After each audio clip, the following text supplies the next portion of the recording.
Olá, estamos iniciando mais um Câmara Entrevista. No programa de hoje vamos conversar com a Alice Carvalho, que é militante do movimento feminista e integrante da organização do 8M, que está organizando uma série de atividades, né, nesse mês de março, né, em comemoração ao Dia Internacional da Mulher. Tudo bem, Alice? Tudo bem, obrigada pelo convite. Nós que agradecemos a tua presença. Quem é Alice Carvalho? Como tu te define? Sou militante do movimento feminista negro, também faço parte de um partido anticapitalista, né, qual sou presidente, e integro algumas atividades no movimento social e estudantil. O que motivou o teu engajamento no movimento feminista? Eu acho que pelo fato de eu carregar uma questão tríade, né, questão de classe, gênero e cor, isso faz com que desperte em mim algum desejo de mudar determinadas opressões, né, determinadas estruturas. Eu acho que com isso também alguns estudos que eu faço na psicologia e também nos movimentos sociais fez com que eu me motivasse bastante para fazer parte então de um movimento, né, que fosse um instrumento de luta. Tu já sofreste algum tipo de preconceito por ser mulher? Com certeza, né? E além disso, acho que justamente por essa tríade que eu mencionei, as opressões elas vão se interseccionando e fazendo com que eu tenha outros tipos de experiências, né?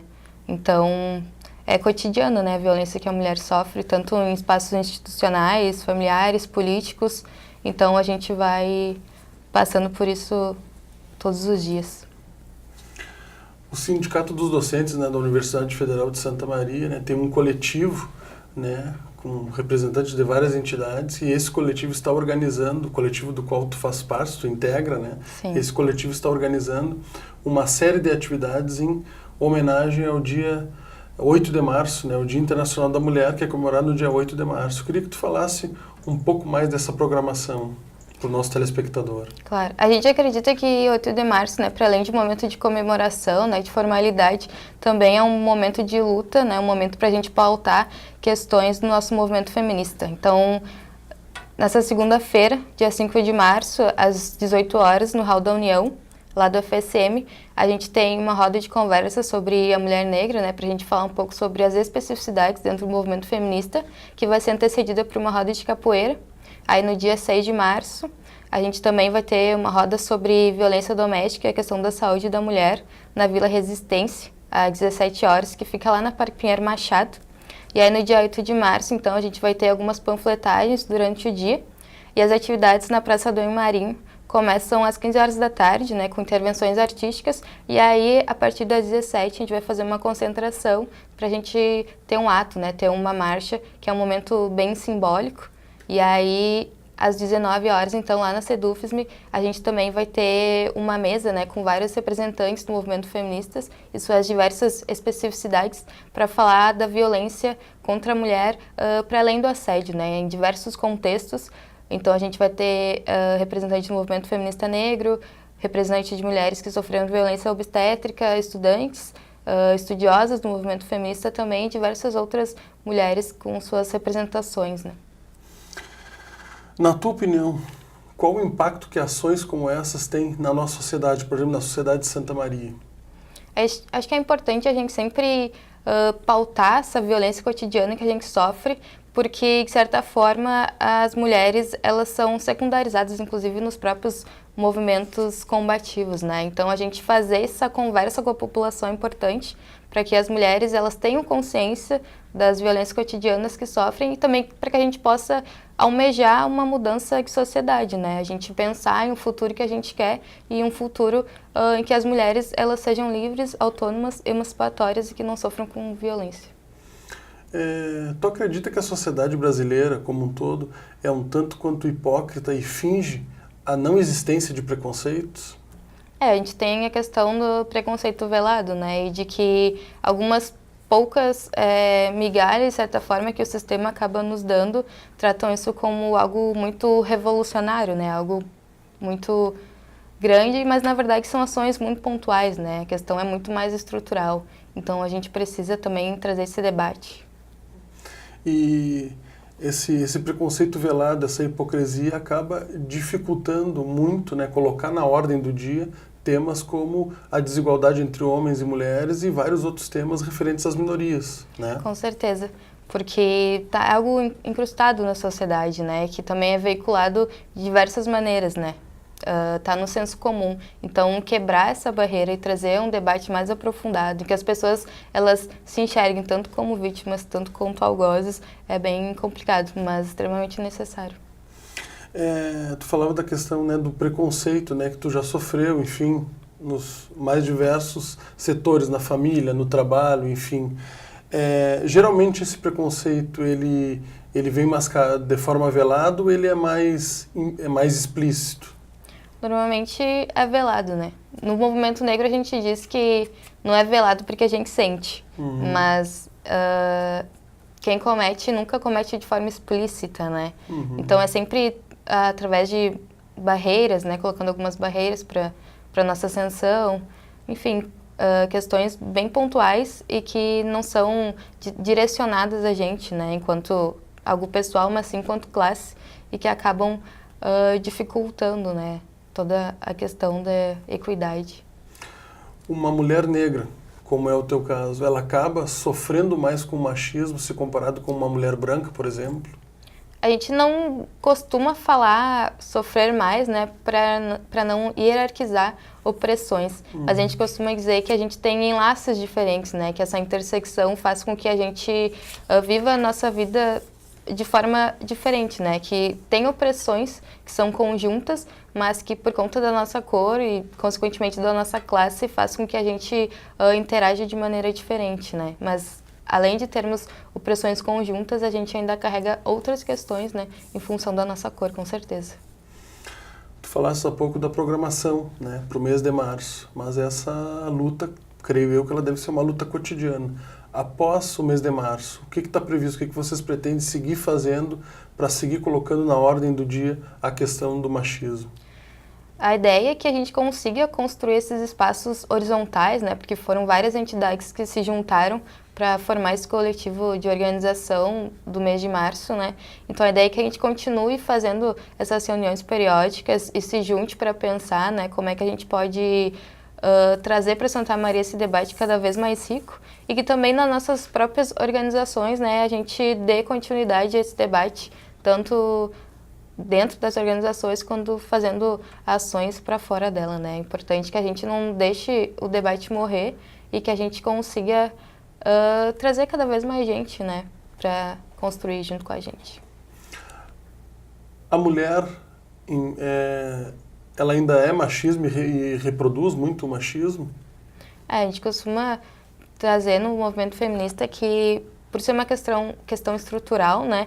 Então a gente aprende desde cedo a reproduzir certas coisas. E a gente reproduz, e mesmo que não se beneficie disso, né? Como é algo muito intrínseco, assim, a gente costuma dizer que ainda, infelizmente, algumas mulheres reproduzem machismo. Mas acho que o movimento feminista, ele tem atingido um número bem maior de mulheres ultimamente, especialmente jovens, né, adolescentes, e feito com que a gente consiga romper algumas barreiras desse discurso, né? Então, acho que é uma evolução constante, assim, né, de desconstrução constante.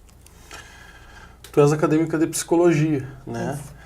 Como futura psicóloga, tu acredita que as mulheres, desde crianças, elas são moldadas para seguir determinados padrões? Por exemplo, né, é comum, né, hoje vem mudando isso, mas ainda na minha geração é comum, né, as mulheres brincar de casinha, de cozinhar, de ser mãe, né, enfim, para ser a dona de casa. Ser aquele velho chavão que se popularizou agora, recentemente, né? Bela, recatada e do lar. Tu acha que essa influência, ela é bem forte nas mulheres ainda? Com certeza. A gente tem questão de mulheres muito estereótipos de gênero, né? O que mulheres podem ou não podem fazer, como elas devem se portar, o que elas devem falar, como elas devem agir, né, na sociedade. Isso realmente vem desde a infância, né? E é muito difícil quando a tua construção, né, é abarcada por esses estereótipos, então é muito difícil quebrar isso justamente porque a gente não tem outros referenciais, né? Então, a partir da questão da representatividade, de referenciais e também da gente entrar em contato com outros discursos que a gente pode romper isso. Mas é um movimento muito complicado, né? Pessoalmente falando, porque, enfim, é difícil romper com essas barreiras porque tu foi construído a partir disso, né? Isso também fala um pouco da tua história, da tua trajetória. Mas é importante que a gente consiga fazer esse movimento e, enfim, ser agente da nossa própria história a partir de um momento mais evolucionário, né?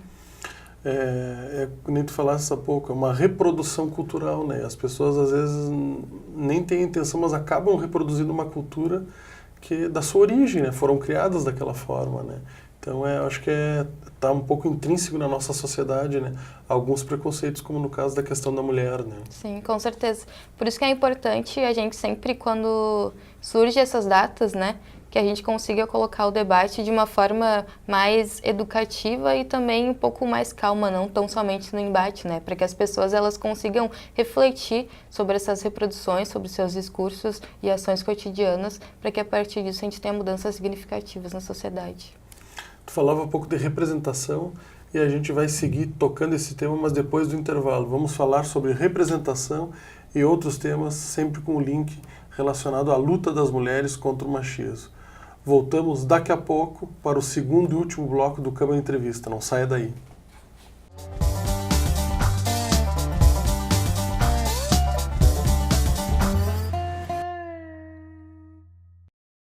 Você acompanhou as promessas de campanha e viu quem foi eleito.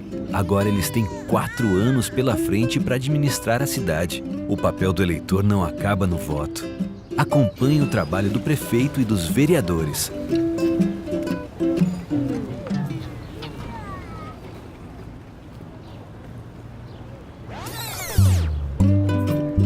Cobre, fiscalize, participe. A cidade é sua, é de todos nós.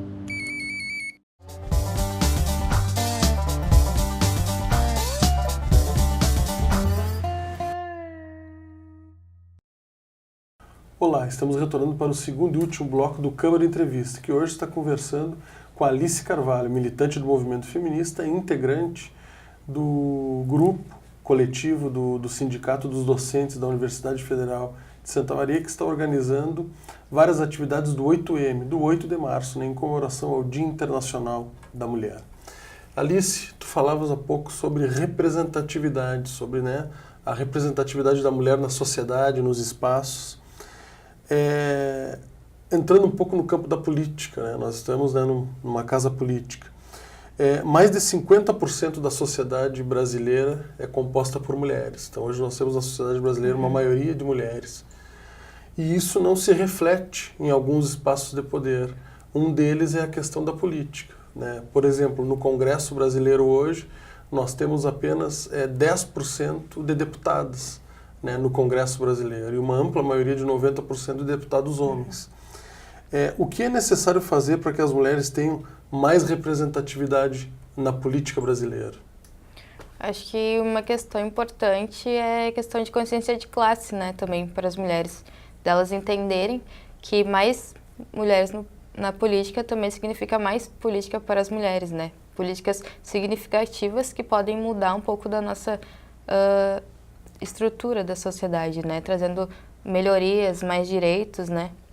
Além disso, eu acho que também não basta ser mulher, né, tem que estar do lado certo, né. Você tem que pautar a questão feminista também, né, e não estar aliado a quem retrocede, né, nos nossos direitos. Então é importante que a gente sempre tenha essa pauta em mente, né, que não basta ser mulher.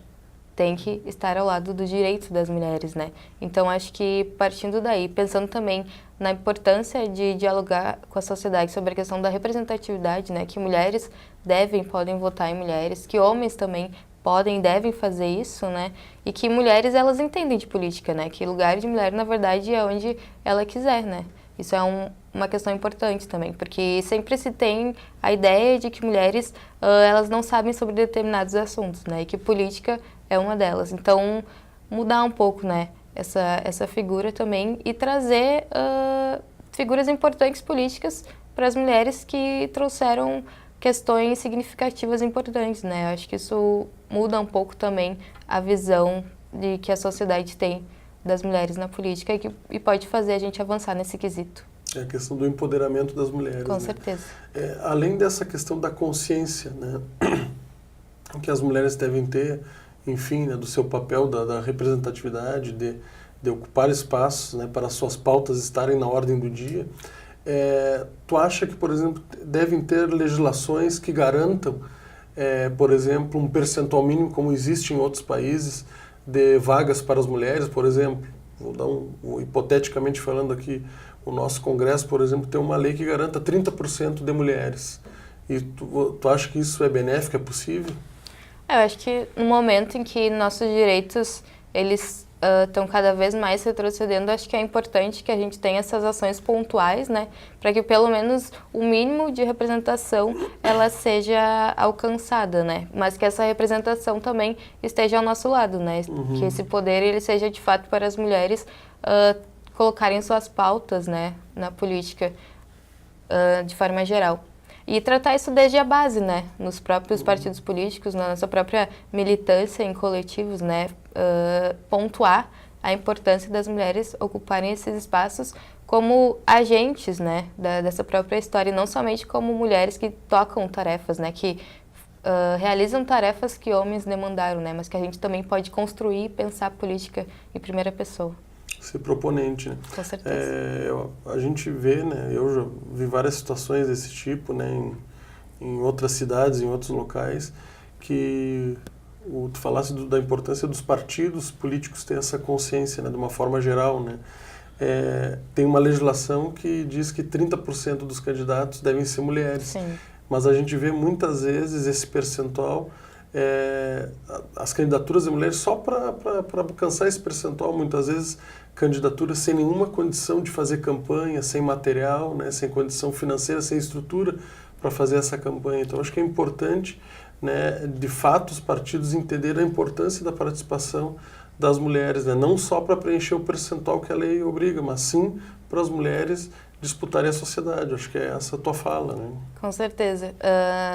No 8M, né, que é um movimento que está se tornando internacional, né, a gente tem a máxima de que se a nossa vida não importa, então que eles produzam sem nós. Então que a gente também faça esse embate dentro dos partidos políticos que a gente ocupa, dentro dos espaços, né, que a gente constrói enquanto instrumento de luta. Se essas pessoas, elas acreditam que a gente só serve para tocar tarefa, que a gente só serve para cumprir determinadas burocracias, então que eles tentem fazer isso sem a gente. E aí eu acho que vai ser um momento também em que eles vão entender a nossa importância, né? A gente, infelizmente, às vezes tem que partir para esses embates diretos, mas que são necessários.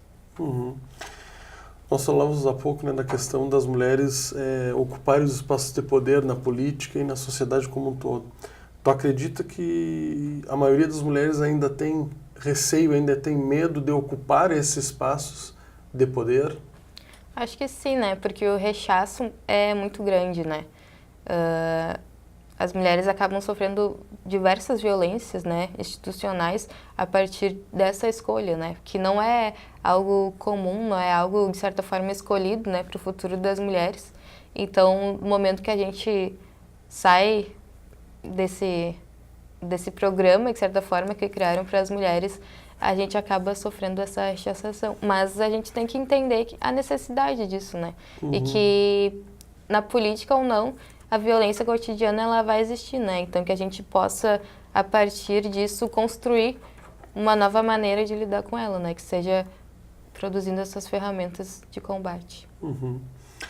Eu particularmente, né, já ouvi pessoas afirmarem que existe um pouco de exagero na pauta feminista, né? Dá um exemplo. Por exemplo, numa festa, o rapaz chega para conversar com uma mulher, com uma moça, com uma jovem, e dependendo da abordagem que ele dá, essa jovem pode encarar como um assédio sexual. Tu acha que realmente existe um pouco de exagero ou, de repente, as pessoas nós falamos da questão cultural, as pessoas não têm noção, né, de que muitas vezes elas estão passando os limites. Como é que tu vê essa questão? Existe um exagero ou é fruto ainda de uma questão cultural que ainda está arraigada na nossa sociedade? Eu acho que exagero, na verdade, não existe, né? Porque isso não é algo pontual, né? Não é exatamente uma exceção, uma regra, né? Um grupo de mulheres que se sentem intimidadas, assediadas em determinados espaços, né? Públicos ou não. Então, acho que é importante que a gente pense um pouco mais sobre isso, né? A maneira tanto como a gente se coloca nesses espaços, quanto as pessoas que acabam cometendo essas ações que nos violentam, em certa forma, né? E acho que essa ideia de exagero se dá pela naturalização que as pessoas têm de que a mulher, na verdade, é um produto, né? Um objeto, especialmente em festas, né? Que envolvem bebidas e tudo mais, que as pessoas têm da hipersexualização dos nossos corpos também, né? Então, que a gente consiga trazer esse debate a respeito de cantadas, de assédio sexual, né? E de violência para o corpo das mulheres. Tu falava da questão da produção cultural, né? Pegando um gancho da mídia. Tu acredita que a mídia, por exemplo, a TV especificamente, ela reproduz esse machismo e se diz assim, essa desigualdade entre mulheres e homens? Com certeza, porque se a gente pensar, na verdade, a mídia hegemônica, ela está a serviço de uma certa estrutura, né? E essa estrutura, ela precisa dessas opressões para se manter. Então, de certa forma, uma vai movendo a outra, né? E a partir dessas representações que existem, mas não são positivas, né? Faz, então, com que a sociedade também vá alimentando, né, tudo isso. E que essa estrutura fique mais difícil, então, de ser derrubada, né? Então, é um alimentando o outro, né? E a gente precisa ir contra isso, assim, nas mídias alternativas, ou criar a nossa própria produção independente e colocar o que de fato é ser mulher e o que de fato nos representa, né? Uhum. Eu queria que tu repetisse um pouco a programação, novamente repetisse a programação para o nosso telespectador das atividades que vão ocorrer agora em março, promovidas pelo 8M. Dia 5 de março, né, nessa segunda-feira, a gente tem uma roda sobre a mulher negra, antecedida de uma roda de capoeira, no hall da União, fica lá no campus do FSM, vai começar às 18 horas. E aí no dia 6 de março, então, a gente tem uma roda sobre violência contra a mulher e saúde, né? Violência doméstica e saúde da mulher, que fica na Vila Resistência, vai começar a partir das 17 horas. Fica na Parque Pinheiro Machado, mas a gente também, lá no evento do Facebook, Ato 8M de Santa Maria, a gente tem o mapa certinho para o pessoal se localizar. E aí no dia 8 de março, então, a gente vai ter algumas panfletagens durante o dia. A partir das 15 horas, a gente começa com algumas intervenções artísticas na Praça Sadonha Marinho. E às 17 horas, a gente tem a concentração para o nosso ato, para a nossa marcha, que vai ser um momento bem simbólico e de união de várias entidades. E da sociedade civil também. E aí, às 19 horas, então, a gente termina a programação lá no auditório da Sedufism, que fica na André Marques, com uma roda de conversa sobre violência para além do assédio, com várias organizações feministas compondo a mesa, né, com diversas especificidades, para a gente conversar um pouco sobre essa questão, refletir sobre a violência cotidiana que mulheres sofrem e suas diversas especificidades. Todas essas atividades que tu falou, entrada gratuita. Entrada gratuita e aberta para o público em geral. Aberta ao público em geral. O nosso telespectador que está nos ouvindo, por exemplo, alguém que se interessar em ver a programação, vocês têm uma página no Facebook, de repente informar para o nosso telespectador. A gente tem o evento no Facebook, que é Ato 8M Santa Maria. Só você procurar lá, que lá tem todas as informações das atividades e dos locais que elas vão ocorrer também e os horários. Ato 8M Santa Maria. Isso. Ali, procurando no evento ali, todo mundo vai ter todas as informações. Com certeza. Tá certo. Por favor, tuas considerações finais. Gostaria de convidar todo mundo, então, para comparecer no ato e também para se juntar às nossas atividades ao longo do ano, né, e construir, então, um debate feminista de emancipação das mulheres para além do 8 de março, exigindo os nossos direitos, né, e contra os retrocessos que a gente acompanha no nosso Brasil e também pautar essa questão cotidiana nos espaços que a gente ocupa, que é um avanço importante. Alice, muito obrigado pela tua presença no nosso programa para tratar de um tema tão importante como esse, né, que é a luta das mulheres por mais igualdade. Muito obrigado, viu? E sucesso na atividade de vocês. Estamos chegando ao final do nosso programa. Conversamos com a Alice Carvalho, que é militante do movimento feminista e integra o 8M, o 8 de março, que está elaborando uma série de atividades agora no mês de março, alusivos ao Dia Internacional da Mulher. Gostaríamos também de agradecer a toda a equipe da TV Cama e a você pela audiência. Até a próxima semana.